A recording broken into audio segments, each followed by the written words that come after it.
the edge where control ends and trust begins. A Mystic Personas monologue on surrender, power, and shadow integration. The tighter you hold the reins, the less you feel the ride.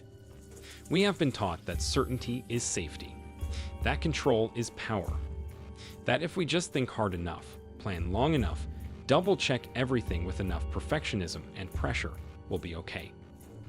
We wear this control like armor. Not to dominate, but to protect. To keep chaos out. To keep heartbreak out. To keep the unknown in its cage. But here's the truth no one tells you. Control is not strength. It's fear dressed in responsibility's clothing. And when that fear rules, you don't lead your life anymore. Your shadow does. The tyranny of the tight grip. Let me introduce you to the Bastion. A shadow persona of relentless discipline. On the outside, they look noble, focused, driven. But underneath, their rigidity is a fortress built from fear. They don't trust others. They don't delegate. They've confused leadership with martyrdom. They think, if I don't hold this all together, it will fall apart. But the real tragedy, it's not the weight they carry. It's the allies they never let close enough to help. The Bastion forgets the core lesson of the Gladiator. Strength isn't what you hold, it's what you share. And so we shift. Not by effort, but by choosing a new persona to take the lead. We invite the Oracle Knight, who still leads, still protects, but with openness. The hand that once clenched becomes one that builds.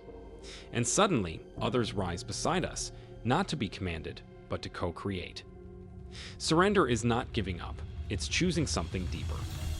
Most people think surrender means weakness, quitting, letting go of dreams.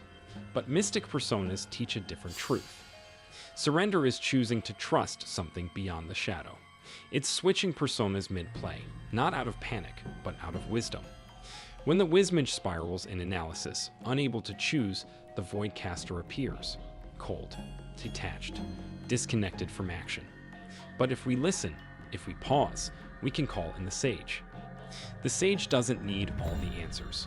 They trust the questions themselves. They don't force certainty. They observe, then act with clarity. And that, my friend, is real power. When shadow leads, the path gets smaller. Every time fear drives, the world narrows. The Trickster fills the room with riddles, afraid of being pinned down. The Veilbender weaves half-truths, hoping no one asks the deeper questions. The Shroud micromanages, confusing secrecy for security.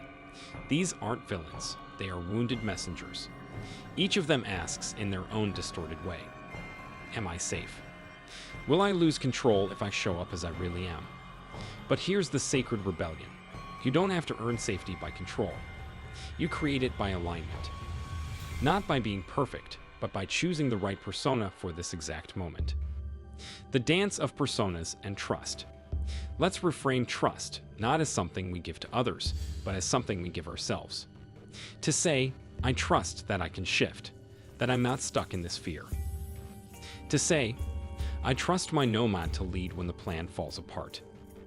To say, I trust my Herald to speak up, even when my shade whispers to stay silent. To say, I trust my Gladiator to fight, but only when it's worthy. You are not at the mercy of your triggers. You are the director of your inner cast. And when the wrong one takes the stage, you don't judge. You simply rewrite the scene. A moment at the edge. Imagine this moment. You're spiraling. Control is slipping. Your mind is running scripts. What if this fails? What will they think? How do I fix it now? Pause. Breathe. Drop the armor. Ask, who is speaking right now? Maybe it's the phantom, keeping you emotionally distant to avoid rejection. Maybe it's the striver, whipping you into overwork, terrified of falling short. Maybe it's the eclipsed, dreaming so big they've lost touch with action. And now, gently ask, who would I rather have leading? You're not broken. You're crowded.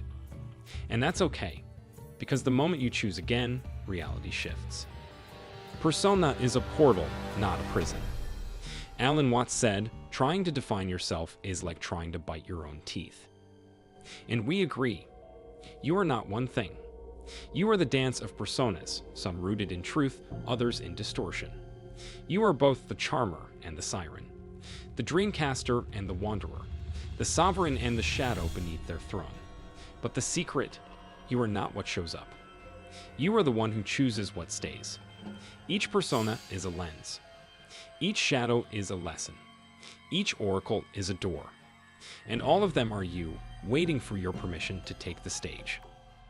Your power is in the shift, not the struggle. Don't strive to become someone new.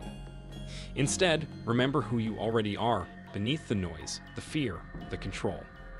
You have the Herald's voice, the Gladiator's strength, the Wismage's clarity, the Nomad's fire.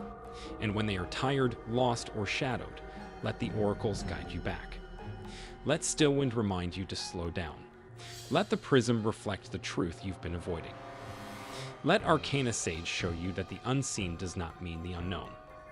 And let you, the deeper you, take the reins again.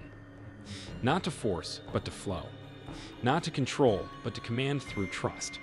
Final whisper, the choice before you. Right now, you're standing at a threshold. One path says, control harder, perfect more, hide the cracks. The other says, shift the persona, speak the truth, loosen the grip. We invite you to walk the second path. To choose the one who trusts, not the one who clings. To surrender, not to weakness, but to the deeper current of your own becoming.